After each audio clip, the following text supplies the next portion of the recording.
Bapa Surgawi, Bapa yang Maha Kasih, kami mengucap syukur pada sore hari ini Tuhan kembali pertemukan untuk boleh bersama-sama berdiskusi tentang bagaimana kami harus mempersiapkan khotbah kami, sehingga ketika kami dipercaya Tuhan untuk berbicara di hadapan umat-Mu, maka apa yang kami sampaikan adalah pikiran Tuhan, isi hati Tuhan, dan sesuai dengan maksud penulis dari teks yang kami baca.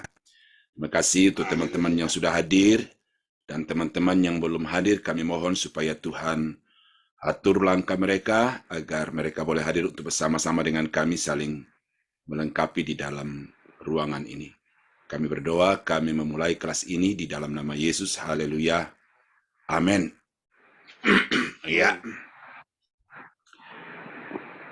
Nah, minggu lalu Pak Salmon itu mencoba menanyakan, karena contoh-contoh yang kita ambil memang 2 minggu sebelumnya itu perjanjian baru, dari Nats perjanjian baru. Nah, lalu Pak Salmon bilang, apakah perjanjian lama polanya sama? Gitu ya.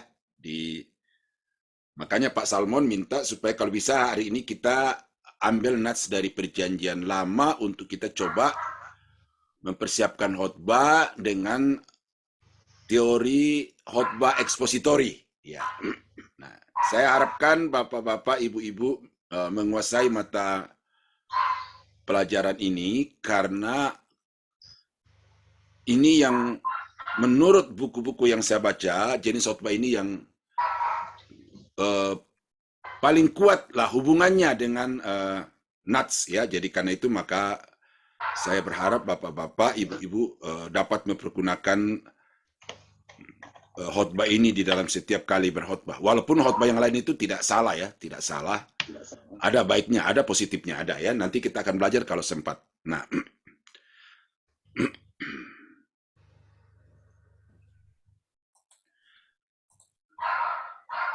karena itu mari kita coba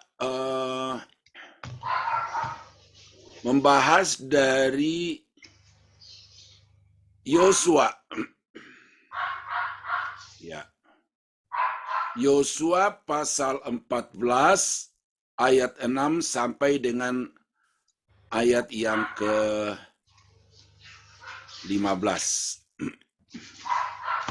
Coba Pak Victor baca. Yosua pasal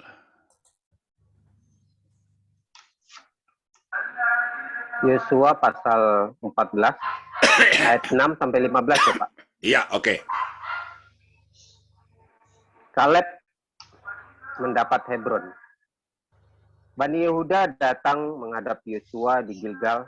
Pada waktu itu berkatalah Kaleb bin Yefune orang Kenas itu kepadanya, engkau tahu firman yang diucapkan Tuhan kepada Musa, abdi Allah itu, tentang aku dan tentang engkau di Kadesi Barnea. Aku berumur 40 tahun ketika aku disuruh Musa, hamba Tuhan itu, dari Kadesi Barnea untuk mengintai negeri ini, dan aku pulang membawa kabar kepadanya yang sejujur-jujurnya. Sedang saudara-saudaraku yang bersama-sama pergi ke sana dengan daku membuat tawar hati bangsa itu. Aku tetap mengikuti Tuhan Allahku dengan sepenuh hati. Pada waktu itu Musa bersumpah, katanya, sesungguhnya tanah yang diinjak oleh kakimu itu akan menjadi milik pusakamu dan anak-anakmu sampai selama-lamanya, sebab engkau tetap mengikuti Tuhan Allahku dengan sepenuh hati. Jadi sekarang sesungguhnya Tuhan telah memelihara hidupku seperti yang dijanjikannya. Ini sudah 45 tahun lamanya sejak diucapkan Tuhan firman itu kepada Musa, dan selama itu orang Israel mengembara di padang gurun. Jadi sekarang telah berumur 85 tahun aku hari ini. Pada waktu ini aku masih sama kuat seperti pada waktu aku disuruh Musa. Seperti kekuatanku pada waktu itu, demikianlah kekuatanku sekarang untuk berperang dan untuk keluar masuk.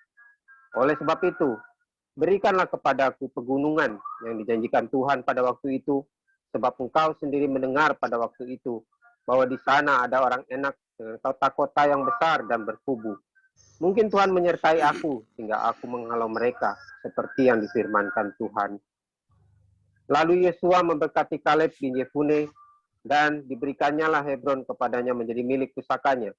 Itulah sebabnya Hebron menjadi milik pusaka Kaleb bin Yefune, orang Kenas itu, sampai sekarang ini. Karena ia tetap mengikuti Tuhan, Allah Israel dengan sepenuh hati.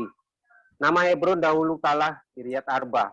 Arba ialah orang yang paling besar di antara orang Enak, dan amanlah negeri itu berhenti berperang. Iya. Nah, kalau kita baca begitu, ya ini kan cerita ya, cerita. Nah, kalau cerita-cerita seperti ini ya mudah untuk kita membuatnya sebagai khotbah ekspositori ya. Nah, ini kan jenis sastranya prosa ya. Prosa. Jadi mengisahkan suatu peristiwa itu secara lebih detail ya, lebih kepada fakta-faktanya. Jadi tidak terlalu susah untuk menafsir. Nah kalau Pak Victor dan saudara-saudara baca itu, kira-kira tentang apa ini? Kalau saya justru tambah bingung, Pak, ini mau mulai dari mana ini? Karena dari awal sampai kan jadi cerita sejarah ya, gitu. Ya. Nah, di dalam cerita sejarah itu kita bisa menemukan poin-poin penting yang sedang dikemukakan oleh penulis untuk menjadi pelajaran kita pada hari ini. Nah, Yosua pasal 14 ayat 6 sampai 15. Nah, topiknya itu adalah menerima janji Tuhan. Ya kan? Menerima janji Tuhan. Karena di ayat yang ke-6 itu bangsa Yehuda, khususnya Kaleb, datang kepada Yosua sebagai pemimpin pada waktu itu untuk meminta apa yang telah dijanjikan oleh Musa, abdi Allah itu, kepada Kaleb. Ya, betul ya? Ceritanya gitu kan? Nah, lalu sampai di ayat yang ke-13 dan 15 itu, kita baca di situ bahwa apa yang dijanjikan Tuhan melalui Musa kepada Kaleb dan sekarang yang diminta oleh Kaleb itu dikabulkan oleh Yosua. Berarti Kaleb menerima janji Tuhan. Ya. Nah, apa judul? Orang percaya yang berhak atas janji Allah. Nah, itu pelajaran itu yang kita mau. Karena terlalu banyak orang Kristen itu yang mengklaim janji Tuhan, ya kan? Apalagi dengan gereja-gereja aliran karismatik, Pentakosta gitu, itu mereka sangat ngotot untuk mengklaim Tuhan. Ya. Tuhan, kami klaim janjimu dalam nama Yesus gitu. Padahal itu adalah satu tindakan-tindakan yang tidak terlalu etis, ya. Tidak etis itu. Walaupun sebenarnya tidak salah ya, hanya saya katakan tidak etis saja.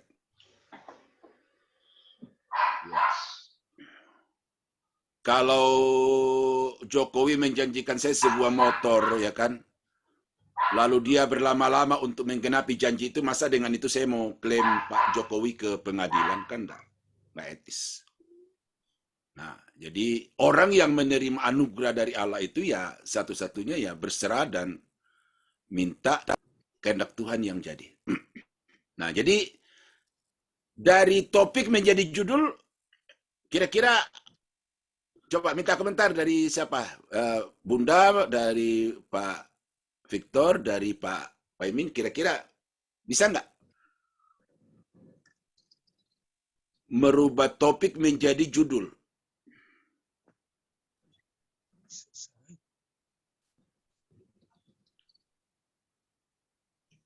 Halo Pak Arif, mungkin Pak Arif bisa melihat? Bisa ya. Jadi dari topik ke judul bisa diterima? Bisa, Pak. Bisa. Oke. Nah, kata kunci. Syarat-syarat. Ya, kata kuncinya adalah syarat-syarat. Mengapa dibikin jamak di sini? Karena memang poinnya ke bawah nanti lebih dari satu. Minimal 2 ya. Jadi syarat. Jadi sehingga kita baca begini. Syarat orang percaya yang berhak atas janji Allah adalah berpegang teguh kepada firman Tuhan. Coba Pak Paimin baca ayat yang ke-6 dan 7.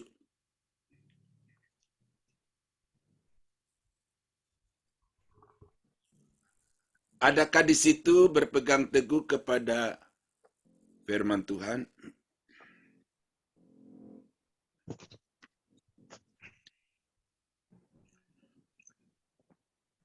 Unmute dulu, Pak De. Pak De, unmute. Unmute. Ya. Ya, ayat ke-6. Bani Yehuda datang menghadap Yosua di Gilgal.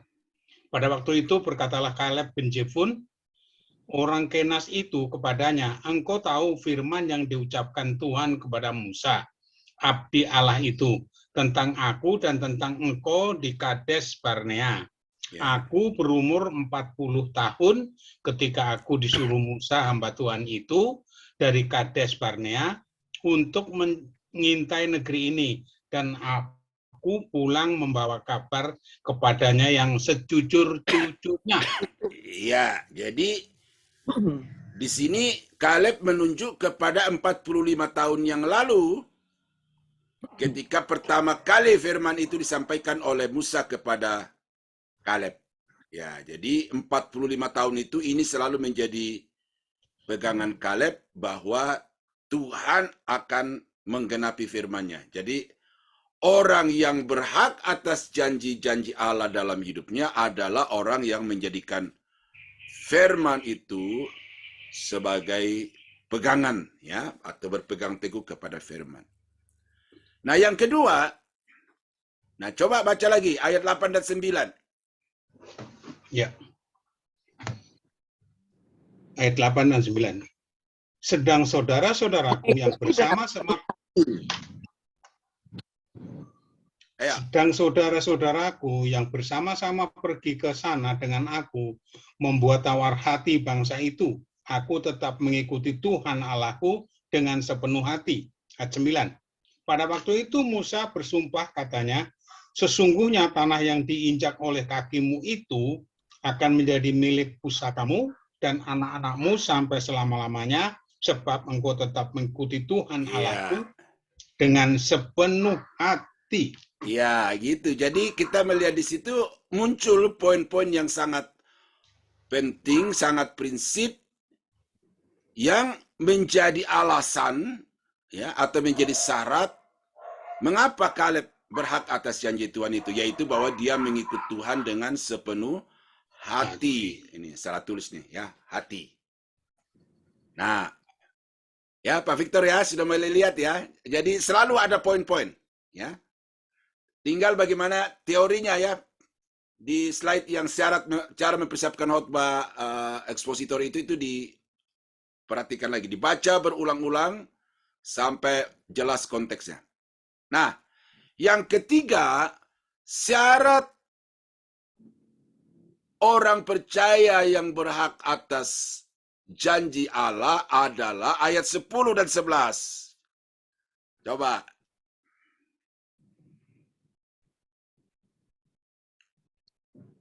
Apa di situ? 10-11. Ini Kaleb masih kuat itu bukan Pak? Seperti Tuhan memelihara hidupnya, seperti janji Tuhan. Ya. Ini sudah 45 tahun, tapi dia masih bertahan dalam janji Tuhan. Itu sekalipun 45 tahun, dia sudah menanti itu ya Pak ya?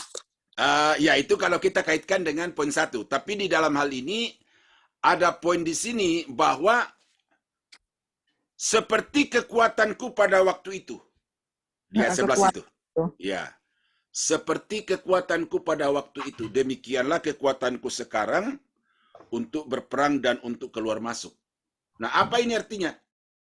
Ini kan usia ya. Secara kekuatan di dalam Tuhan. Iya, kekuatan di dalam Tuhan. Ya, mengandalkan Tuhan. Tuhan.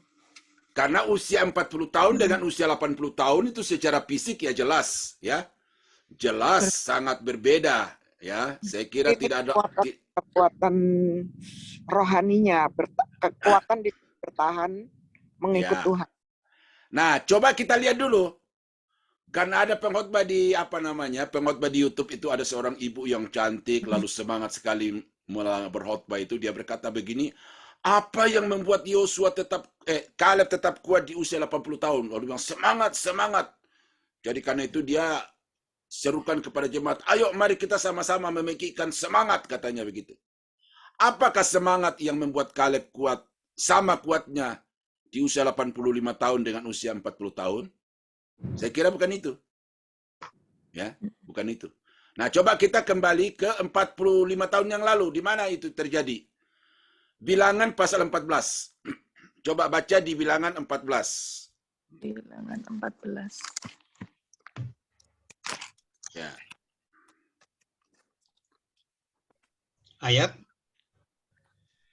Yang ke-24 itu bukan, Pak, tetapi hambaku Kaleb karena lain jiwa yang ada padanya dan ia mengikut aku dengan sepenuhnya. Oh.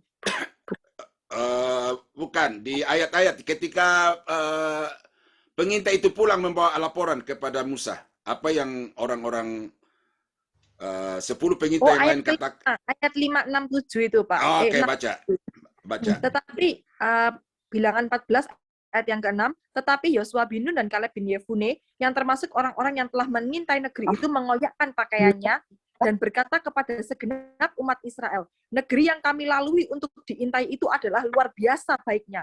Jika Tuhan berkenan kepada kita, maka ia akan membawa kita masuk ke negeri itu dan akan memberikannya kepada kita, suatu negeri yang berlimpah-limpah susu dan madunya. Hanya janganlah memberontak kepada Tuhan, dan janganlah takut kepada bangsa negeri itu. Sebab mereka akan kita telan habis, yang melindungi mereka sudah meninggalkan mereka. Sedang Tuhan menyertai kita, janganlah takut kepada mereka. Iya, sampai situ. Satu masukan Bu Ceria ya, kalau seorang pengkhotbah itu, temponya jangan terlalu cepat ya. Mungkin di sini Ibu dikejar-kejar waktu gitu ya. Nah, nanti kalau khotbah relax saja, relax ya, santai. Iya, siap. Ya, oke. Nah, Dari dari baca, begitu. memang begitu. Iya, Dia ngebut cepet, Pak, susah.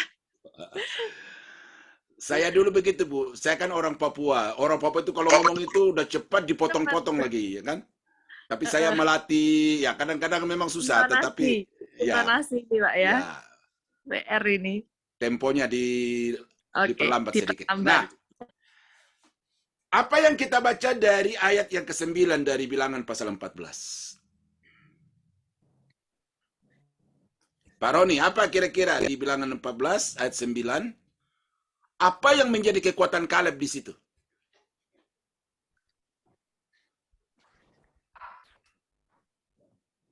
Ya, ini. janganlah memberontak. Ya. Tapi bukan di situ intinya. Apa yang menjadi kekuatan Kaleb tetap sama di usia 40 tahun dan di usia 85 tahun? Tuhan menyertai. Tuhan menyertai kita. Ya. Yang melindungi mereka sudah meninggalkan mereka, tapi Tuhan menyertai kita. Nah, jadi kekuatan Kaleb di usia 40 tahun adalah penyertaan Tuhan. Kekuatan Kaleb di usia 85 tahun adalah penyertaan Tuhan. Nah, jadi karena itu maka kalau orang-orang psikolog yang khotbah di atas mimbar yang tadi itu semangat, ya kan? Semangat. Tapi itu psikologi. Tetapi Alkitab mengatakan bahwa yang menjadi kekuatan Kaleb di usia 85 tahun untuk pergi berperang dan keluar masuk adalah karena dia selalu mengandalkan Tuhan. Itu. Nah, itu begitu caranya untuk memberi poin-poin kepada khotbah kita itu. Supaya khotbah itu jangan sampai bersumber dari luar Alkitab, tetapi selalu bersumber dari dalam Alkitab. Nah, karena itu di poin 3 ini, Bapak-bapak, Ibu-ibu, tambahkan di situ ayat referensi. Ya, tambahkan ayat referensi, Bilangan pasal 14, ayat 6 sampai 9, ya kan? Iya. Nah, sementara menjelaskan itu dibandingkan dengan 10 pengintai yang lain yang datang dengan berita yang busuk itu. Membuat tawar hati bangsa itu oleh karena mereka sendiri adalah orang-orang yang tidak percaya kepada Tuhan gitu. Nah, Kaleb dia tidak gentar, ya. Ada yang laporan dari 10 pengintai itu kata, aduh, orang di sana adalah orang-orang raksasa. Kami ini seperti belalang di hadapan mereka, gitu kan? Di mulai ayat 1 sampai ayat yang ke-5 itu. Tetapi Kaleb berkata, iya betul, orang-orang raksasa di sana. Tetapi kita akan jadi belalang yang memakan mereka. Karena bukan kekuatan kita, tetapi karena kekuatan Tuhan. Nah, jadi itu. Jadi syarat orang percaya yang berhak atas janji Allah adalah mengandalkan Tuhan. Nah, gitu. Pak Daniel, mohon izin Pak. Monggo. Pak, kalau seandainya di ayat 10 itu kan sudah jelas, di situ kan sudah ada poinnya. Kenapa harus nyebrang ke bilangan, Pak? Ayat 10 di sini kan juga, kalau bisa kita ambil juga kan poinnya, sesungguhnya Tuhan telah memelihara hidupku seperti yang dijanjikannya. Ya, bisa. Kenapa Tapi nggak artinya ngambil gini, poin di situ saja? bisa, dari situ dulu kan, dari situ dulu. Kan sesudah dari situ dulu, lalu kita kan bertanya, apa yang menjadi kekuatan Kaleb pada waktu 40 tahun yang lalu, kan kita menjurus ke situ. Oh. Ya. Waktu dia menerima janji itu kan dia masih usia 40 tahun. Nah, sekarang dia 85 tahun. Ya, kekuatannya tetap sama oleh karena apa? Karena pemeliharaan Tuhan. Kalau Pak Victor mau kaitkan dengan ayat yang ke-10. Tapi supaya lebih kuat lagi, tambahkan lagi dengan bilangan pasal 14 ayat 6 sampai 9. Gitu. Nah, syarat orang percaya yang berhak atas janji Allah adalah mengerjakan tanggung jawabnya di ayat 12. Apa di situ Pak Victor nih? Ayat 12. Apa yang Kaleb lakukan di situ?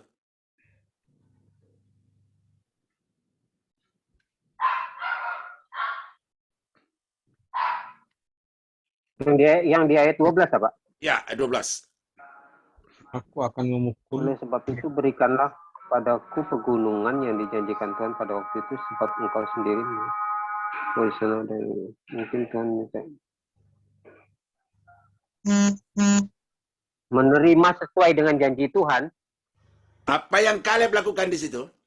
Kaleb mau menghalau orang-orang yang Iya. di pegunungan itu, Pak, karena dia Iya. yakin menyertai. Jadi Kaleb tidak berdiam diri. Kaleb tidak berdoa berpuasa. Tidak angkat tangan menengadah ke langit.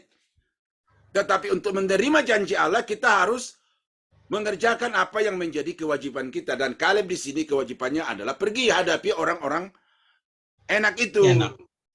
Hadapi orang-orang Kiryat Arba itu. Nah, Kaleb sudah tidak takut karena dia sudah percaya bahwa Tuhan akan menyertai aku.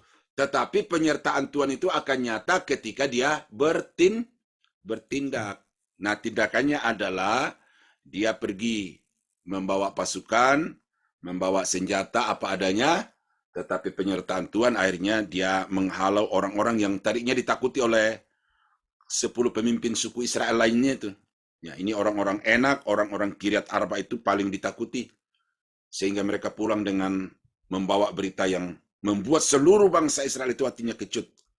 Tetapi Kaleb ya tetap maju dan dia menghalau mereka. Nah, jadi saya setuju, saudara, dan saya ini orang karismatik, saya percaya kuasa doa ya. Tetapi kalau kita tidak bekerja, jangan salahkan Tuhan kalau apa yang saudara harapkan itu tidak diberikan Tuhan ya. Jadi seimbang. Nah, gitu.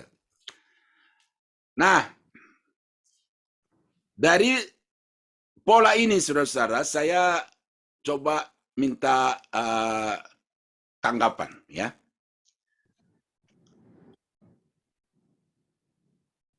Dan ini yang saya harapkan, bahwa cara mempersiapkan khotbah ekspositori dengan langkah-langkah seperti ini itu pasti saudara akan menemukan poin-poin yang ada di dalam nats itu. Nah ini, Yosua pasal 14 ayat 6 sampai 15. Nah, ayat poin-poin yang kita bangun di bawah ini bukan dari perikop yang lain di dalam kitab Yosua, apalagi kitab-kitab yang lain di dalam Alkitab. Terlebih bukan dari pikiran kita, semuanya bersumber dari nats itu. Jadi karena itu maka khotbah ini sangat kuat dan tidak bisa dibantah oleh siapapun. Bahwa ini menurut Yosua 14 ayat 6-15 adalah syarat-syarat untuk seseorang bisa menerima janji Allah di dalam hidupnya. Oke. Apa komentar? Bandingkan dengan khotbah-khotbah yang Bapak Ibu dengar baik di BBC Morning Blessing atau di YouTube atau di gereja mana saja gitu. Pola-pola seperti ini ada nggak?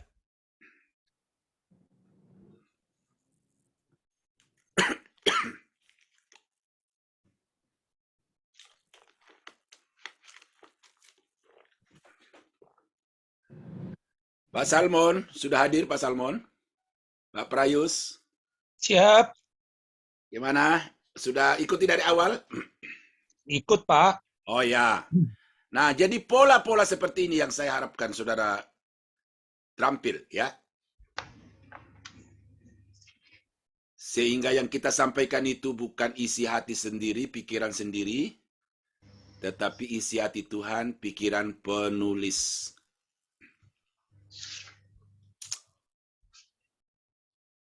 Ada komentar, Bunda? Barangkali?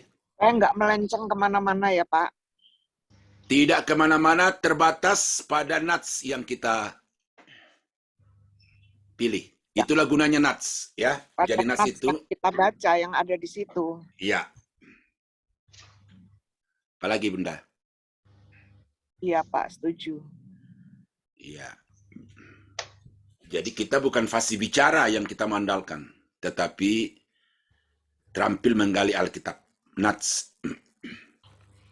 Kalau Nah. saya sering mendengar itu, hampir jarang saya mendengar Ya, utuh seperti ini, jarang. ya. Di gereja lain loh. Saya selama bergereja ya baru kali ini saya dapat ini. Ya. Nah, bukan berarti kita nggak boleh mencari ayat lain dalam Alkitab ya, Bapak Ibu ya. Tetapi sebelum kita mencari bagian-bagian lain dalam Alkitab, itu kita buat dulu garis besarnya seperti ini. Baru kalau kita sedang mengeksposisi poin 1, kita cari ayat dalam Alkitab yang berbicara bahwa kalau orang itu berpegang teguh atau percaya dengan sungguh kepada firman Tuhan, maka Allah akan menggenapi janjinya dalam hidupnya. Nah, itu cari ayat itu sebagai referensi yang mendukung. Ada nggak yang bisa cari ayat yang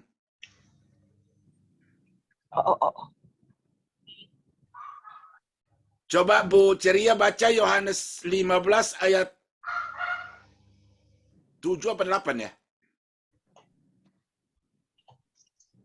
Isinya apa, Pak? Coba saya cari. Yohanes 15 ayat 7. Yohanes 15 ayat 7. Jikalau kamu tinggal di dalam aku. Dan aku tinggal di dalam kamu itu ya, Pak ya? Ya, coba. Oke. Bentar, ini saya buka ayatnya, Pak. Saya pakai Alkitab manual. Oh ya. Yohanes 15 ayat 7. Jikalau kamu tinggal di dalam aku dan firmanku tinggal di dalam kamu, mintalah apa saja yang kamu kehendaki dan kamu akan menerimanya. Iya.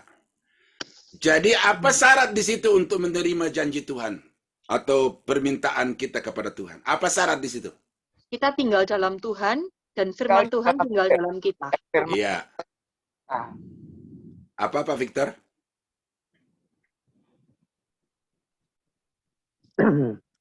Iya. Bisa nggak kita jadikan ayat itu sebagai Tinggal di dalam. pendukung bahwa berpegang kepada firman Allah atau firman Allah tinggal dalam kita itu bisa menjadi pendukung kepada poin 1. Bisa? Sebelah kanan aja, gelap. Sebelah kiri suka macet. Ya, Pak Victor, bisa nggak? Bisa. Bisa ini. Ya, Bisa, Pak. bisa. Bisa. Atau Ulangan pasal 28 ayat berapa itu ya? Apabila kamu sungguh-sungguh mendengarkan firman yang kusampaikan kepadamu pada hari ini melalui hambaku Musa. Di ayat 1 apa ayat berapa ya? Ayat 18. Itu bisa itu. Bisa pilih 2 ayat sebagai pendukung.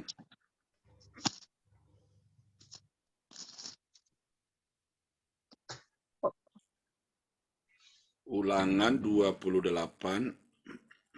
Oh ya, ayat 1. Ulangan 28 ya, Pak. Ya, ayat 1 kan? Oh, jika engkau baik-baik mendengarkan suara Tuhan Allahmu dan melakukan dengan setia segala perintahnya yang kusampaikan kepadamu pada hari ini, maka Tuhan Allahmu akan mengangkat engkau di atas segala bangsa di bumi. Ya.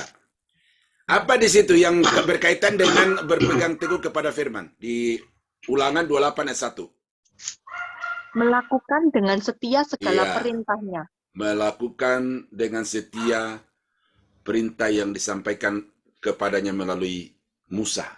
Itu. Jadi, sesudah kita menemukan dari nas itu poin yang ada di situ, maka kemudian kita boleh, ya, bahkan harus kalau bisa ya, untuk menemukan bagian-bagian lain dalam Alkitab yang seirama, ya, seirama.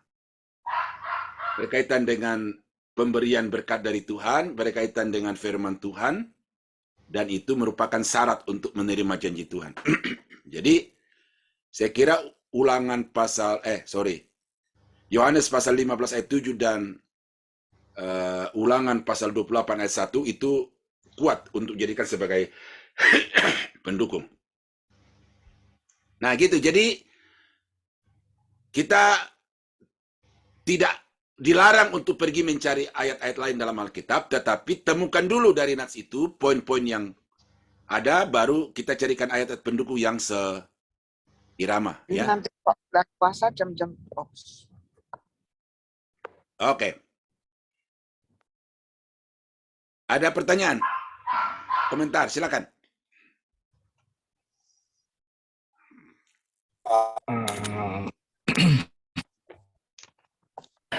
Pak Daniel. Halo Pak Roni, silakan. Saya Arif, Pak. Oh, Pak, Pak Arif, kalau ya. misalkan ini Pak, seringkali kalau kita dengar topik seperti ini kan, ya, image-nya hamba pendengar itu arahnya kan menerima janji Tuhan tuh secara materi, Pak. Iya. Nah, ini kan kalau kita ambil ke kitab Kaleb ini, pembahasan Kaleb ini, soalnya dia menerima janji itu secara jasmaninya, Pak. Nah, ini yang diklaim janji, soalnya diklaim oleh orang-orang bahwa ya seperti inilah janji yang Tuhan akan mau kasih, soalnya gitu, Pak. Nah, sedangkan kalau kita bicara mengenai janji Tuhan itu kan sebetulnya bukan janji Tuhan yang boleh dikatakan secara materi.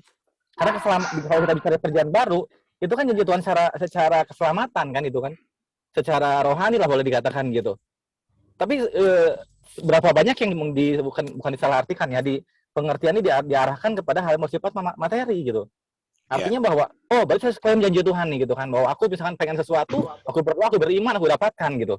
Dengan berpegang teguh, dengan mengikuti Tuhan mengikuti Tuhan dengan sepenuh hati, mengandalkan Tuhan, mengerjakan tanggung jawab saya, pasti saya akan dapatkan gitu.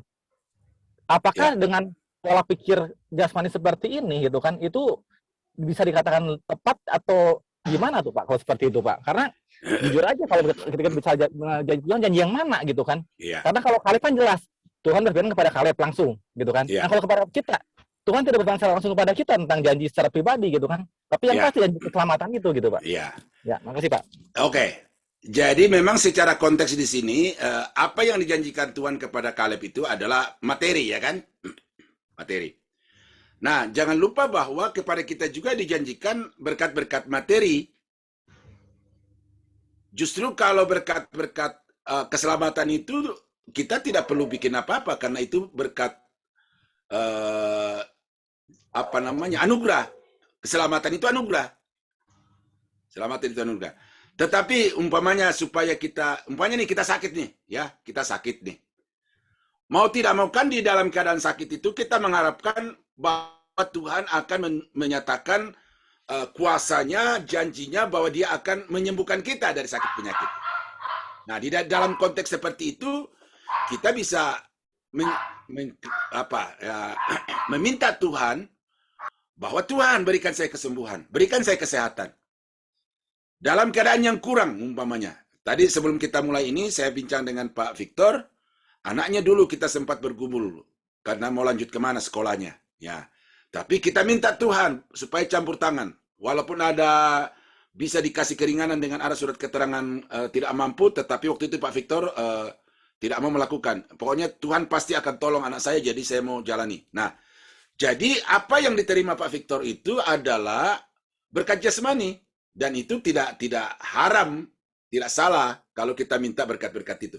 Cuma yang menjadi masalah, kalau konteksnya berbicara mengenai keselamatan, lalu dikaitkan dengan materi, itu yang keliru. Sama seperti ini jelas konteksnya adalah berkat materi. Kalau kita menafikan atau menyediakan berkat-berkat yang bersifat materi itu juga, ya saya kira tidak alkitabiah, tidak sesuai dengan teks. Nah, jadi karena itu maka kita bisa berharap kepada Tuhan itu berkat-berkat secara jasmani. Itu janji Tuhan yang tidak bisa kita pungkiri, itu akan diberikan. Namun kadang-kadang begini, kalau saya Pak, banyak orang itu begitu antusias dengan janji Tuhannya gitu loh. Tuhan janjimu ini, itu. Tetapi mereka lupa bahwa ada bagiannya ya Pak. Iya, ada kewajiban-kewajiban yang harus dipenuhi. Itu yang saya lihat pincang, Pak. Nah, gitu. Jadi, kalau Bapak katakan berkat keselamatan, betul. Ada, tetapi konteksnya, Pak. Karena ini ayat yang kita baca, ini konteksnya adalah berkat materi, ya. Di dalam hal-hal yang menjadi kebutuhan kita juga secara materi, tidak salah kalau kita minta Tuhan berikan berkat materi itu. Jadi lihat konteks, Pak, ya. Lihat Maksud konteks. saya begini, Pak. Berarti saya lihat sih banyakan orang-orang yang berkhotbah mengenai teologi kemakmuran, itu pasti diambil dari perjanjian lama semua, Pak. Iya. Kalau saya memandang tuh gitu kan. Karena memang jelas di sana banyak bicara berkat dan kutub-kutub untuk secara jasmani. Gitu kan. Nah, beda dengan konteks PB gitu kan. Kalau PB lebih mengarahkan kepada pertumbuhan secara pribadi gitu kan. Sifatnya kan. Bukan secara jasmaninya gitu kan, tapi ke karakter, ke perubahan sifat gitu kan, seolah gitu kan yang Tuhan yang didapatkan tuh. Nah, seringkali kolerasi antara perjanjian lama itu seringkali mutlak ke arah perjanjian mengarah ke sifatnya yang bersifat jasmani. Sehingga saya memandangnya bahwa seolah hamba Tuhan menjual produk berkat itu melalui perjanjian lama gitu, Pak. Yang kalau saya berpikir itu kan, dengan sekalipun kita lihat di sini memegang menerima janji Tuhan itu kepada Kaleb, karena Kaleb diberikan secara pribadi daripada Tuhan, dan itu pun itu pada saat kejadian di Israel gitu, Pak. Iya, betul. Gitu. Nah, apakah Tuhan sendiri berbicara kepada kita secara pribadi nggak berkatnya gitu kan? Atau misalkan yang tadi seperti Pak Adinil bilang, kalau misalnya kita sakit, berdoa sama Tuhan akan disembuhkan gitu kan. Targetnya kan bukan kesembuhannya gitu kan. Tapi bagaimana kita memahami dengan penyakit itu, kita bisa disadarkan pola berpikir kita, pola kita beribadah, misalkan pola kita memandang Tuhan gitu kan. Seperti yang kejadiannya Sadrak Mesach Abednego, sekalipun Tuhan tidak menolong aku tetap bersenyembah Tuhan gitu. Nah, seperti itu maksudnya itu, Pak. Jangan sampai ayat-ayat perjanjian lama itu digunakan hanya seperti jasmania semua gitu kan, soal itu gitu. Itu, Pak. Silakan, Pak. Oh, enggak juga, Pak. Perjanjian lama jangan dikatakan semuanya berkat-berkat materi semua, enggak. Di dalam perjanjian lama berkat-berkat rohani seperti keselamatan, ya, ada anugerah kasih Allah di dalam perjanjian lama. Nah, jadi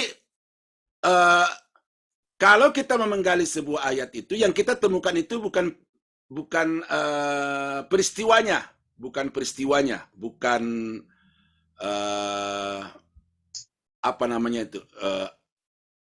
wujudnya yang nyata di dalam cerita itu, tetapi prinsip, ya.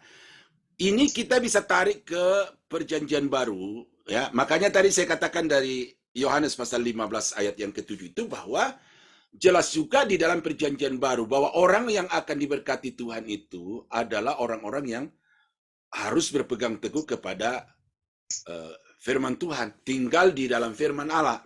Nah, sehingga kita temukan bahwa prinsip perjanjian lama, prinsip perjanjian baru sama, bahwa kalau kita mau diberkati Tuhan di dalam hidup ini secara jasmani, secara materi, ya kita harus melakukan apa yang difirmankan Tuhan kepada kita. Kalau teologi kemakmuran, itu saya belum menemukan satu pengkhotbah dari teologi kemakmuran itu yang menggali Alkitab itu secara seperti ini. Coba kalau Ulangan pasal 28 tadi. Kalau orang teologi kemakmuran itu mereka akan lompat ayat 1, Pak. Ayat 1 mereka tidak akan baca, sebut, tetapi tidak akan ditekankan di situ. Yang ditekankan diberkati, bukan dikutuk, naik, bukan turun. Padahal ayat yang kedua dan seterusnya itu merupakan akibat dari ayat 1. Nah, jadi prinsipnya adalah kita sebagai orang Kristen itu, kita harus selalu menjadikan Alkitab itu sebagai pedoman di dalam kehidupan kita. Sehingga berkatnya itu bukan hanya berkat jasmani seperti Kaleb mendapat tanah, tetapi bisa juga dengan berkat jiwa, ya, umpamanya stres mendapat kelegaan, sakit mendapat kesembuhan, kurang mendapat kecukupan. Nah, saya percaya itu, Pak. Jadi apa yang Bapak katakan tadi itu betul, bahwa di dalam semua penderitaan yang kita alami itu Tuhan mau membentuk, Tuhan mau memproses kita supaya kita sesuai dengan apa yang Dia harapkan, tetapi sekali lagi, itu kita harus lihat di dalam konteksnya. Seperti Petrus, ya. Dia berkata, saudara-saudara, janganlah kamu heran akan nyala api yang kamu alami sekarang ini, seolah-olah ada sesuatu yang luar biasa terjadi. Tetapi semua itu terjadi adalah supaya memurnikan imanmu itu. Nah, jadi dalam konteks itu, penderitaan itu diizinkan Tuhan supaya kita bisa lebih dewasa di dalam iman. Nah, jadi pindah dari satu bagian Alkitab ke bagian Alkitab yang lain tanpa melihat konteks, itu yang berbahaya. Dan ini yang saya temukan di YouTube, di khotbah-khotbah di mana saja, ya, saya temukan orang yang berpindah dari satu bagian Alkitab ke bagian Alkitab yang lain itu seenaknya gitu loh. Nah, tetapi kalau di sini, untuk kita mencari ayat tadi, seperti ke Yohanes dan ke Ulangan, itu kita tidak asal pindah ke sana, tetapi ada acuannya. Yang pertama adalah berkaitan dengan menerima berkat Tuhan. Yang kedua, di situ ada syarat untuk kita menerima berkat itu. Minimal 2 itu. Nah, jadi tidak sembarang ayat kita bisa ambil di sini. Nah, bisa, Pak, ya. Jadi saya setuju dengan apa yang Bapak katakan bahwa kita lebih kepada hal-hal yang bersifat rohani, betul. Tetapi Alkitab tidak menafikan hal-hal yang bersifat jasmani, ya. Ada komentar barangkali dari Bu Ceria atau dari Pak? Makasih, Pak. Ya. Makasih, Pak. Ya, sama-sama, Pak Arif. Ya. Masih jelas sekali, Pak. Jelas, ya. Masih jelas sekali, jelas, Pak. Ya. Cuman saya tadi mau tanya, Saya Pak. boleh sedikit, Pak. Victor. Silakan, Pak. Oh, enggak, Pak Victor.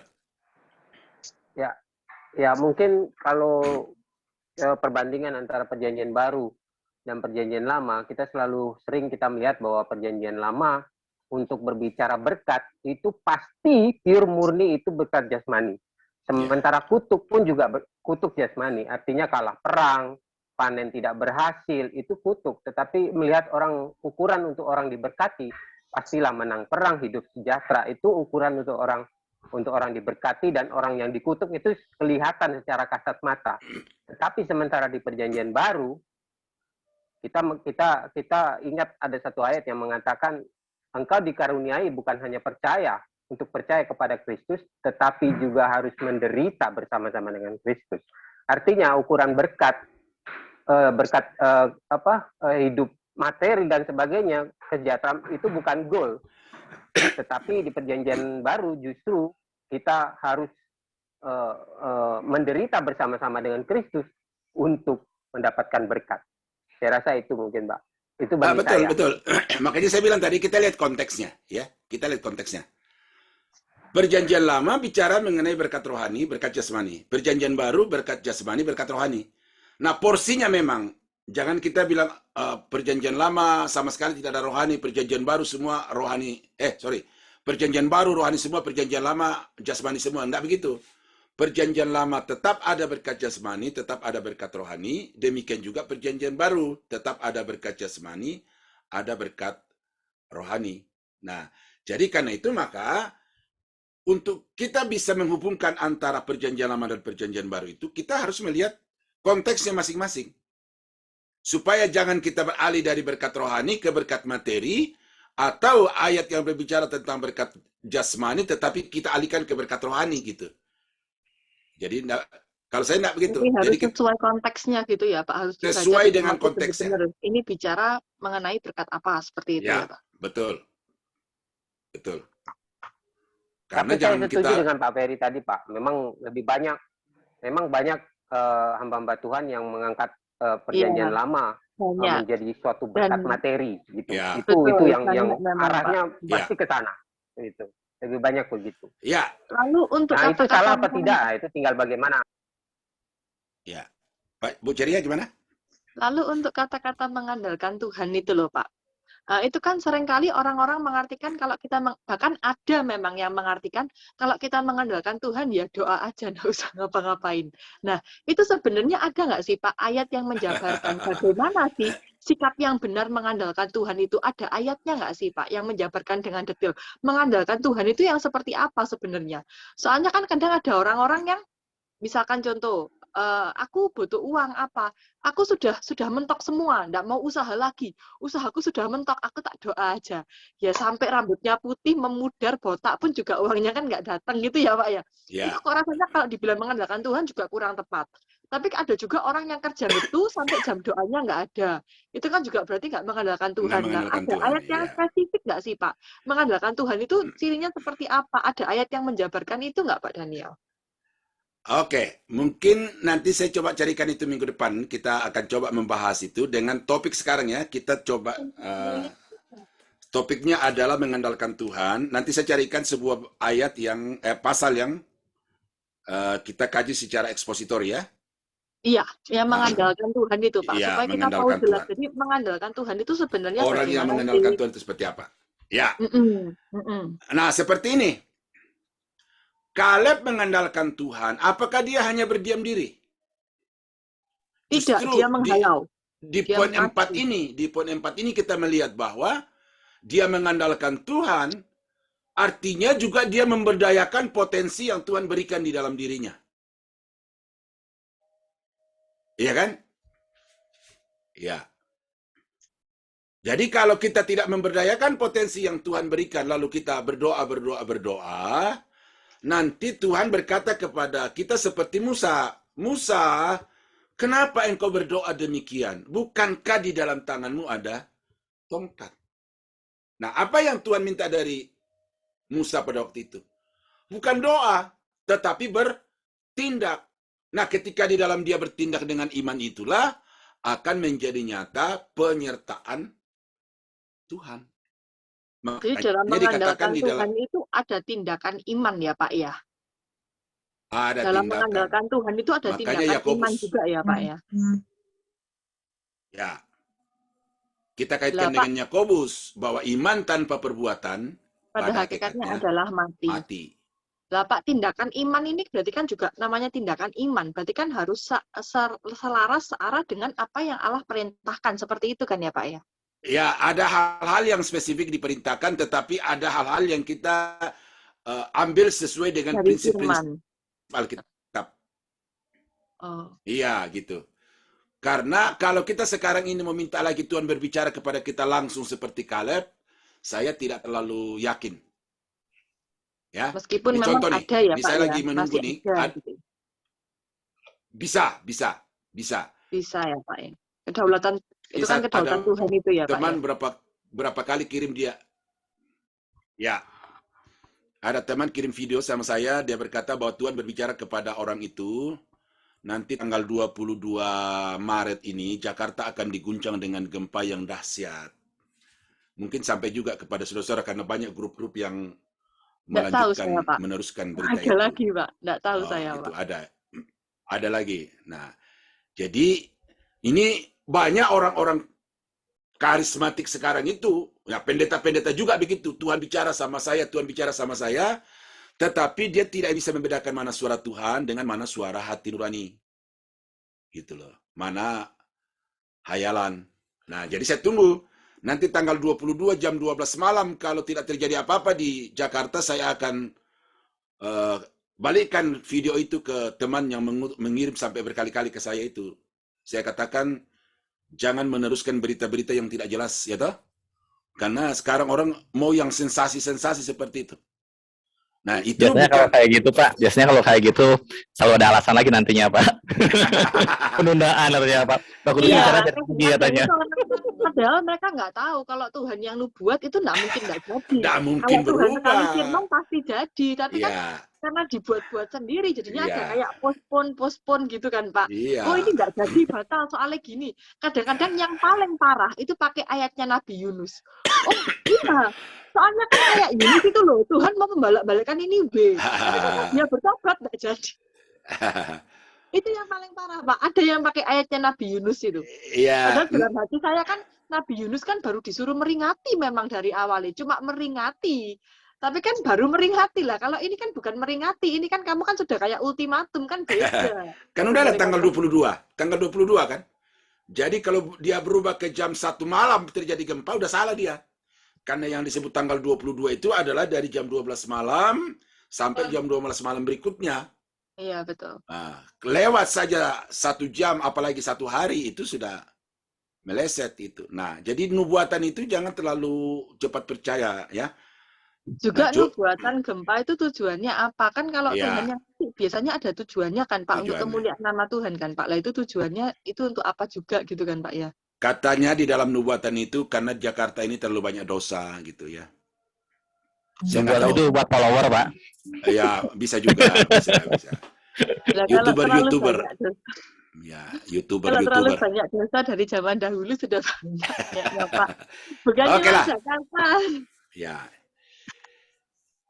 Nah, karena itu maka kalau saya sih yang pasti-pasti saja, ya kan. Yang sudah tertulis dalam Alkitab saja, itu dikutip daripada yang belum terbukti gitu, yang tertulis dalam Alkitab saja seperti tadi. Nah, oke Bapak Ibu. Yang saya mau adalah pola, ya. Pola mempersiapkan khotbah seperti ini. Ada topik, ada nats, ada topik, ada judul, ada kata kunci, ada poin-poin yang terdapat di dalam perikop yang kita baca itu, ya. Jangan dulu mengambil dari luar perikop sebelum kita bangun atau mengkonstruksi kerangka dasarnya di dalam nas itu sendiri. Karena kalau kita sudah memasukkan poin dari luar sebelum kita mau mengkonstruksi dari dalam, berarti kita sudah eisegesis. Eisegesis. Pikiran kita masukkan ke dalam Alkitab dan bukan eksegesis. Bukan Alkitab yang kita gali untuk mempengaruhi dan mendominasi pikiran kita. Nah, itu terbalik, ya. Jadi banyak pengkhotbah sekarang itu yang membolak-balikan itu sehingga apa yang sampai kepada jemaat bukan pikiran Tuhan, tetapi pikiran pengkhotbah. Nah, jadi halo Pak Salmon. Sudah hadir Pak Salmon? Oke. Terlambat. Ya, tapi saya bayar utang kepada Bapak dan ini ya di screenshot saja Pak. Kalau terlambat ini di screenshot ini. Nah, Pak Daniel Selasa masih ngajar ya, Pak ya. Jadi belum bisa Selasa malam ya, Pak. Kalau jam 7 gitu enak ini, Pak. saya Selasa udah nggak ngajar. Kalau terserah Bapak-bapak, Ibu-ibu kalau mau pindah jam Selasa saya. Teman-teman Selasa ada kegiatan nggak kalau jamnya? Oh, BBCO yang ambil di BBCO ini ada beberapa. Kuliah. Masih ya, Pak ya. Iya. Masih jamnya tabrakan ya. Ya, Papa. Kita bertahan dulu sekarang sampai teman-teman yang di BCO lulus, Pak. Kita bertahan dulu. Kalau saya sih Selasa memang saya sudah khususkan ini sore sampai malam saya siapkan ya. Oke.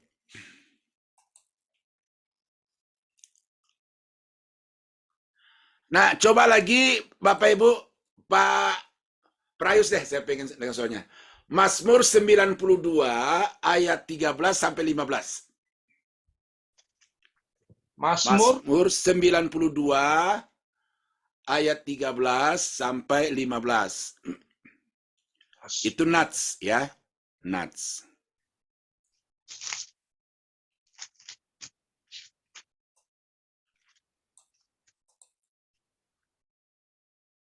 sembilan 92 13 sampai 15. saya baca, Pak. Monggo.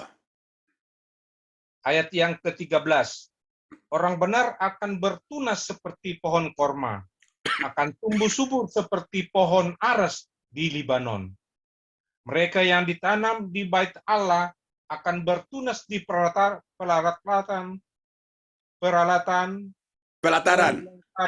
Allah kita. Ya, Pada masa tua pun mereka masih berbuah, menjadi gemuk dan segar, untuk memberitakan bahwa Tuhan itu benar, bahwa Ia gunung batuku dan tidak ada kecurangan padanya. iya. Nah, menurut cara mempersiapkan khotbah ekspositori, poin 2 kita sudah lewati, poin 3 kita ya sementara laksanakan. Pak Daniel, saya izin sebentar, saya izin live ya Pak. Ini ada Oke. perlu sebentar Pak. Ini Oke. ada orang butuh telepon urusan pekerjaan Pak. Makasih Pak. Oke, ya, monggo. Ya. Ya. Lalu sekarang kita coba bagi nats itu ke dalam pokok-pokok pikirannya. Ya. Lalu beri judul kepada masing-masing garis besar itu. Lalu tentukan satu bagian yang akan menjadi dasar eksposisi atau desi, yang sekaligus menjadi apa yang menjadi tujuan khotbah kita. Sesudah itu kita bikin sub-sub judul baru, pengalimatan yang baru. Kemudian buatlah judul khotbah secara permanen, ditopang oleh semua garis besar tadi. Nah, jadi itu langkah-langkah ini saya harap dihafal ya, karena kita tidak akan lari dari situ. Nah, Mazmur 92 ayat 13 sampai dengan 15. 15. Topiknya saya ambil hidup benar. 13a. Ya, apa 13a bunyinya? Orang benar akan bertunas. Oh, orang benar. Ya, makanya topiknya adalah hidup benar. Maka judulnya adalah orang yang hidup benar di hadapan Tuhan. Ya. Ini sudah jadi khotbahnya Bapak Ibu ya, saya tinggal ini aja. Cuma langkah-langkah di slide yang tadi itu saya sudah berkali-kali nyampaikan, jadi sudah tidak perlu lagi kita ulang-ulang di situ. Ini sudah jadinya saja. Tapi jadinya ini melalui proses. Nah, apa akibat yang terjadi bagi orang yang hidup benar di hadapan Tuhan? Nah, bacanya begini. Akibat orang yang hidup benar di hadapan Tuhan. Dipelihara Tuhan. Nah, dari mana kita mendapat kata dipelihara Tuhan ini? Kalau kita baca di dalam ayat yang ke-13 itu, seperti pohon korma. Pohon korma di mana itu? Padang tandus ya? Ya, yang akan tumbuh subur seperti pohon aras di Libanon. Lalu yang kedua adalah tumbuh subur seperti pohon aras di Libanon. Ya. Ya. Nah, untuk saudara bisa memahami itu, ini kan perbandingan, ya kan? Perbandingan. Orang benar itu secara secara hermeneutis, ya kan? Itu dibandingkan dengan pohon korma, dibandingkan dengan pohon aras Libanon. Nah, sehingga untuk saudara menemukan prinsip apa yang terdapat di dalam pohon korma dan pohon aras ini, ya saudara mesti lakukan riset gitu. Nah, riset terhadap pohon korma itu dan terhadap pohon aras di Libanon. Wah, baca literatur. Jangan sampai saudara kemudian memberikan arti sesuka hatinya, ya kan? Nah, pohon korma itu satu jenis pohon yang bisa tumbuh di padang yang tandus, berbuah lebat. Ya, musim pohon korma di Arab itu, saya pernah lihat itu bagaimana dia punya tandan-tandannya di atas itu padat sekali. Tapi di bawahnya itu ya padang tandus. Nah, dikatakan demikianlah orang benar akan saya pakai kata dipelihara Tuhan, di tempat yang orang lain, yang makhluk lain tidak bisa hidup, pohon lain tidak bisa hidup, tetapi pohon korma ini bisa hidup. Ya. Nah, lalu yang kedua, pohon aras. Ya. Nah, saya baca di dalam literatur itu bahwa pohon aras itu dia tumbuhnya di batu-batu, bukan di tanah, tumbuhnya di batu-batu. bisa sampai 30-40 meter. Lebar lingkarannya itu orang bisa 6 sampai sekian banyak untuk bisa memeluk itu. Tidak bisa satu orang karena begitu besarnya.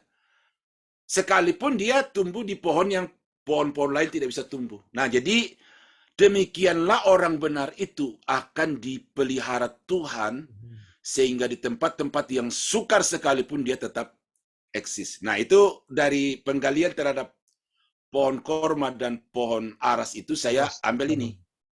Kata dipelihara itu. Jadi perumpamaannya kita tafsirkan untuk kita mendapatkan prinsipnya.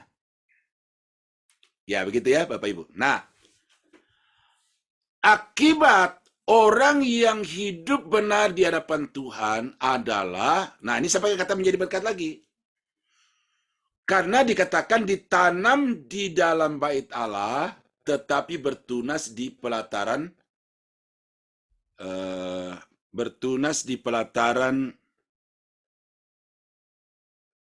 Allah kita, di pelataran bait suci itu. Nah, tentu ini kan Mazmur ini jenis sastranya adalah puisi, jadi kita harus menggali itu. Nah, apa artinya itu? Ditanam di dalam bait suci, tetapi dia bertunas di halaman pelataran rumah Tuhan itu. Ya, ini ada pendeta yang dulu datang di tempat saya, lalu dia khotbah ini ditekankan bahwa kita sekarang itu harus belajar untuk tertanam di gereja lokal. Teman itu bilang, kalau kau udah di sini, udah jangan pindah-pindah lagi. Nah, saya tidak setuju kalau prinsip itu mau dikaitkan dengan ayat ini. Justru ayat ini kita ditanam di dalam bait Allah, tetapi di luar kita berbunga. Kata bertunas di sini di dalam terjemahan lain itu berbunga. Berbunga di luar itu. Jadi hadir di tengah-tengah masyarakat untuk memberi kesejukan. Apa peranan bunga kalau saudara? Memberi kesejukan, memberi keindahan, apa bunga? Haruman. Ya, memberi keharuman. Ya terserah. Jadi memberi keharuman, memberi kesejukan, memberi keindahan. Nah itu. Anak-anak Tuhan harus begitu. Kehadirannya di tengah-tengah masyarakat harus itu. Dan Tuhan berjanji bahwa orang yang hidupnya benar di mata Tuhan itu akan menjadi keharuman di tengah-tengah masyarakat. Nah, akibat orang yang hidup benar di hadapan Tuhan, produktif sampai tua, ini salah tulis saya nih. Ya, sampai hari tua ini ya, bukan Tuhan ya. Ya. Sampai tua. Ya. Produktif sampai hari tua. Nah, supaya lebih lengkap. Ya, jadi tidak ada batas umur untuk produktif. Nah, produktif dalam hal apa di sini? Ya, tentu sesuai dengan karunia kita masing-masing. Ya. Akibat orang yang hidup benar di hadapan Tuhan adalah sehat di hari tua. Sehat di hari tua. Di mana itu ayat yang ke-15 bagian B. Pada masa tua pun mereka masih berbuah, pada masa tua pun mereka menjadi gemuk dan segar. Ya. Ya, ini kita harapkan ini Pak Prayus ya nyata dalam hidup kita ya. Ya. Nah, tetapi untuk itu ya kita harus hidup benar. Jangan terlalu banyak makan daging kerbau, nanti kolesterol asam uratnya gitu kan. Karena itu hukum yang sudah ditetapkan Tuhan ya, jangan dilanggar. Ya kurang lebih lah aplikasinya ke sana gitu ya. Orang yang hidup benar di hari tua itu ya itu. Jangan makan makanan yang tidak lagi menunjang kesehatan kita. Nah. Akibat orang yang hidup benar di hadapan Tuhan adalah menjadi saksi dalam tangan Tuhan. Untuk memberitakan bahwa Tuhan itu benar, bahwa ia gunung batuku, dan tidak ada kecurangan padanya. Nah jadi, kalau kita hidup benar di hadapan Tuhan itu pasti kita akan menjadi alat kesaksian di dalam tangannya untuk menceritakan bahwa sungguh Tuhan itu baik. Benar. Ya. Nah, jadi pokok-pokok pikiran 5 poin ini kan dari Mazmur, dari nas itu tadi itu, jadi tidak dari bagian-bagian lain. 92 ayat Ya, 13 sampai 92, 15. 13 sampai 15. Nah, baru sesudah itu, sementara kita menjelaskan kepada jemaat, baru kita cari ayat-ayat yang mendukung dari bagian Alkitab yang lain.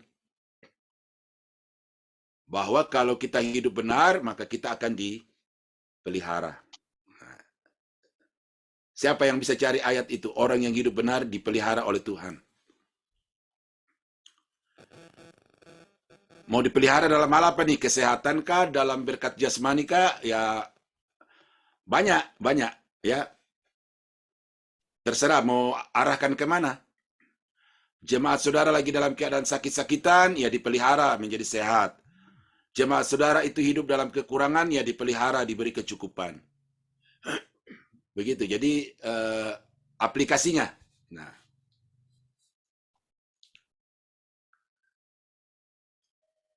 ada komentar dari sini Pak Salmon. Untuk Bapak membandingkan perjanjian baru dengan perjanjian lama dari segi mempersiapkannya secara ekspositori. Saya rasa saya sudah paham ini. Ya. Cuma saya di poin 4 ini. Sehat di hari tua. Halo. Ya. Sehat di hari tua. Terkadang kita, maksud saya begini, bagaimana menjelaskan kepada orang-orang yang merasa melayani di ladang Tuhan, bahkan terkadang seorang pendeta sekalipun, di saat-saat hari tuanya sakit yang berkelanjutan dan mengeluh. Nah, bagaimana kita menjelaskan ini? Nah, ini yang tadi ditanyakan oleh Pak Arif ini. Ya, betul ya Pak Arif ya. Jadi memang ayat ini sehat di sini, sehat jasmanika, sehat rohanika, sehat jiwaka. Ya. Karena secara alami memang manusia itu 60 70 tahun, kan gitu. Lebih daripada itu adalah bonus, dan bonusnya adalah penuh dengan penderitaan. Nah, itu hukum alam. Nah, berarti kalau saya berkat jasmani di hari tua di sini itu porsinya agak lebih sedikit. Tetapi sehat rohani, sehat jasmani, saya akan lebih tekankan ke situ bahwa bagaimana di hari tua itu kita tetap menjadi pembimbing, penasehat, pengarah ya kepada anggota-anggota keluarga kita. Ya. Dan ini harus dibandingkan dengan ayat-ayat yang lain yang sudah ditetapkan Tuhan ya, Pak, dalam Alkitab bahwa ya umur kita manusia ini memang sudah digariskan begitu. Nah, kalau begitu sehat di sini tidak dijadikan sebagai patokan hanya pada kesehatan secara jasmani saja. Iya. Saya kira gitu. Jadi perlu dilihat dari segala aspek juga ya, kesehatan itu. Teman saya mungkin Pak nonton TV dulu ya, orang Toraja, sementara dia melayani di Kalimantan. Oh ya. Khotbah, sementara dia khotbah dia jatuh, dibawa ke rumah sakit, mati gitu kan. Nah, kalau orang bilang, wah ini dia udah melayani Tuhan tapi kok begitu. Nah, jadi mungkin ada sejarah hidupnya di masa lalu yang dia abai gitu ya. Jadi itu hukum alam yang berarti bahwa apa? Tidak memperhatikan hidupnya secara benar. Gitu. Dia gula itu, Pak. Dia gula, itu teman saya, dia gula. Nah, rupanya pola makannya itu tidak dijaga, kemudian keseimbangan antara istirahat dan melayani dia nggak jaga, sehingga dia drop dan akhirnya mati. Gitu. Jadi benar juga berarti ya hidup sesuai dengan hukum alam, kan gitu. Oke, Bapak-bapak ada nggak yang mau dikomentari? Karena ini sudah contoh-contohnya sudah cukup banyak. Kalau ada bagian Alkitab yang sudah dibaca dan ingin didalami, mungkin bisa dikasih supaya minggu depan kita bisa bahas bersama-sama. Seperti Ibu Ceria tadi sudah memberikan hidup yang apa tadi itu ya? Berkenan kepada Tuhan. Ya. Mengandalkan Tuhan. Ya, mengandalkan Tuhan. Minggu depan kita akan bahas topik mengandalkan Tuhan tetapi khotbah ekspositori. Kita akan cari ayat-ayat dalam Alkitab yang berbicara tentang mengandalkan Tuhan. Ada Pak Prayus barangkali? Pak Salmon, Pak Paimin? Yang kita mau jelaskan nanti di minggu depan mengandalkan Tuhan tidak ada, belum ada anunya ya, natsnya Pak ya, Belum, natsnya. ya itu makanya saya lagi cari. Nanti cari dulu di mana ayatnya.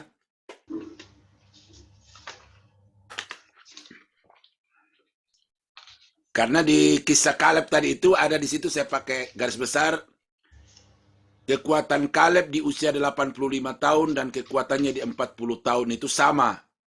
Nah, mengapa bisa sama? Karena ketika dia 40 tahun mengandalkan Tuhan, ketika 85 tahun dia mengandalkan Tuhan.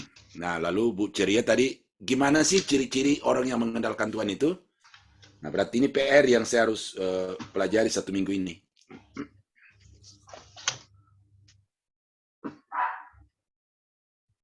Pak Roni, apa kabar? Ada komentar?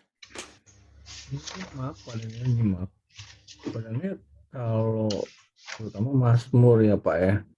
Ini kan banyak prosa, puisi, itu ada tips nggak Pak? Apakah memang mereka, maksudnya dari LA ini bahasanya sudah lebih mudah dicerna atau kita harus tetap eksplor Pak? Satu, kalau di dalam kita membaca puisi itu memang ada pola-pola penafsirannya yang khusus. Karena dia tidak selalu bermakna secara literal. Ya kan? Nah, oleh karena itu maka kita harus mencari makna di balik dari kata-kata itu. Dan untuk memudahkan itu, bukan memudahkan. Untuk menolong maka salah satunya adalah kita memahami perbandingan-perbandingan yang dipakai oleh penulis. Dibandingkan dengan apa? Ya, dibandingkan dengan apa. Nah, perbandingannya itu kita harus jiwai betul. Seperti pohon korma tadi, pohon aras Libanon tadi itu, yaitu tidak harus detail, tetapi artinya kita sudah ketemu garis benang merahnya. Berarti penulis mencantumkan pohon korma dan pohon aras itu ada sejarahnya, ada karakternya gitu. Iya, betul, ada karakternya, ada. Nah, tentu sejarahnya itu karena situasi geografis ya kan di sana. Jadi gitu. Oke, siapa? Ya. Begitu. Jadi kita memang harus explore. Nah, makanya di minggu lalu ya Pak Prayus tanya itu ada deskripsi eksposisi. Nah, waktu eksposisi itulah kita harus mainkan di situ. Kita punya keterampilan untuk memahami ayat itu secara benar. Kita mainkan ayat-ayat di dalam Alkitab untuk mendukung satu dengan yang lain. Gitu. Jadi waktu kita eksposisi itu. Nah, baru ilustrasi. Nah, ilustrasi nggak perlu lagi karena pohon korma tadi itu sudah ilustrasi ya kan? Oh iya, betul. Itu sudah ilustrasi, jadi tidak perlu untuk apa lagi mau cari ilustrasi.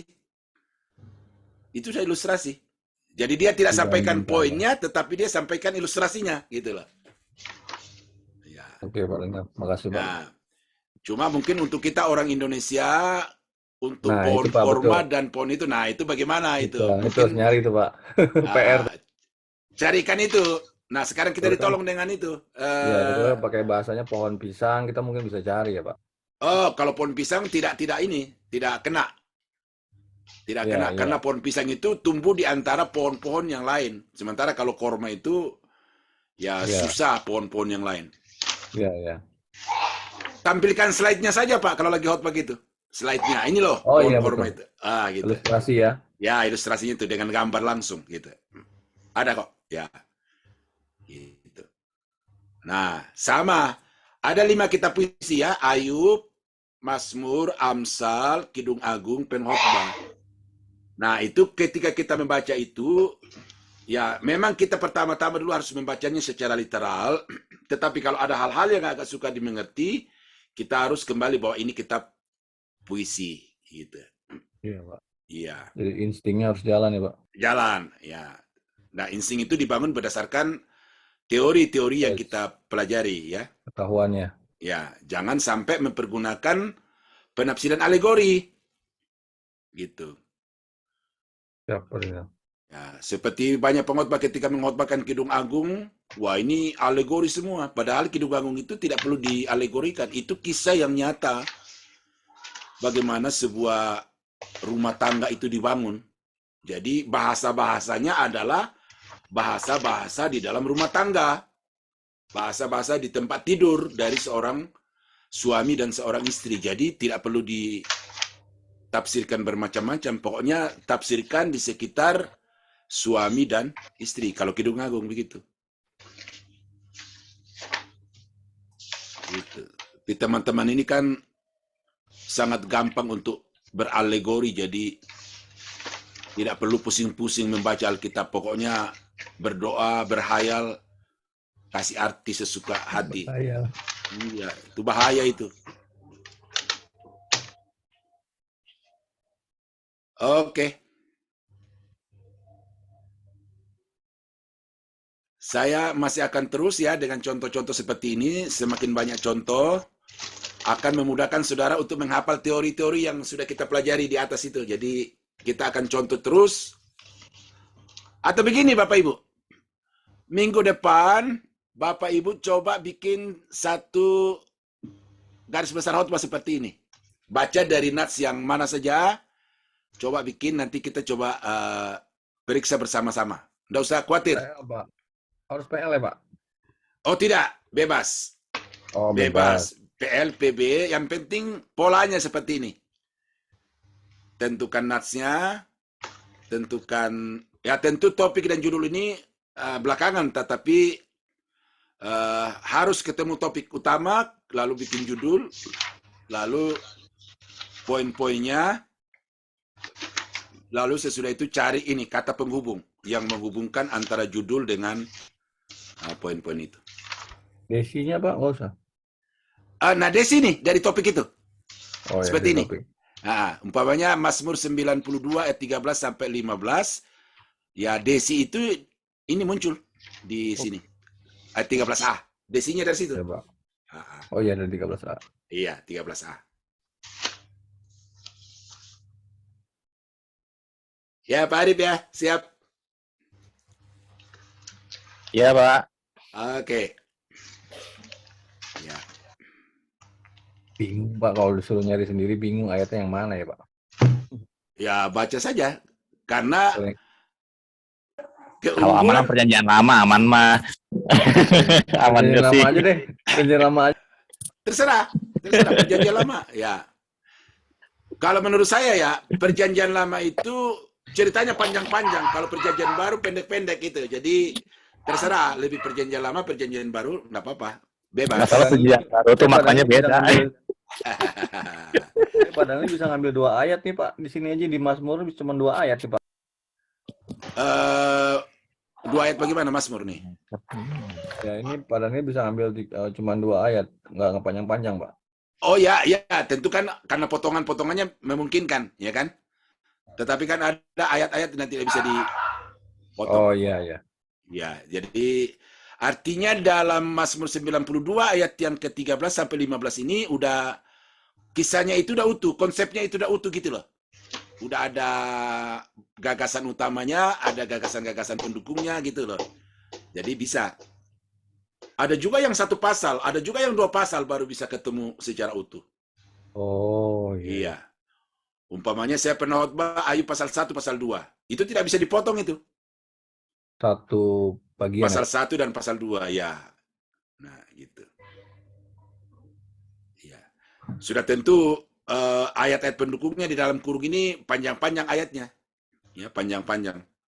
Oh ya, ada tadi contoh lagi yang saya bikin ini. Mazmur 91 nih. Nah, seperti ini di dalam ayatnya nih.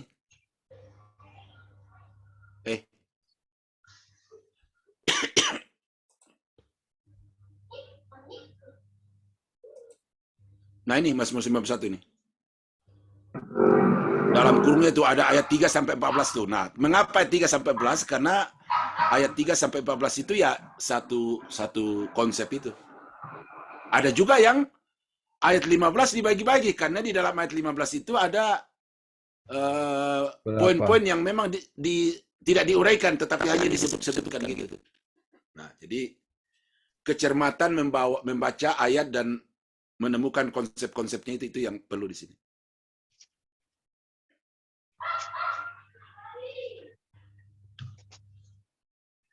Masih siap Bapak Ibu? Atau kita akhiri ya?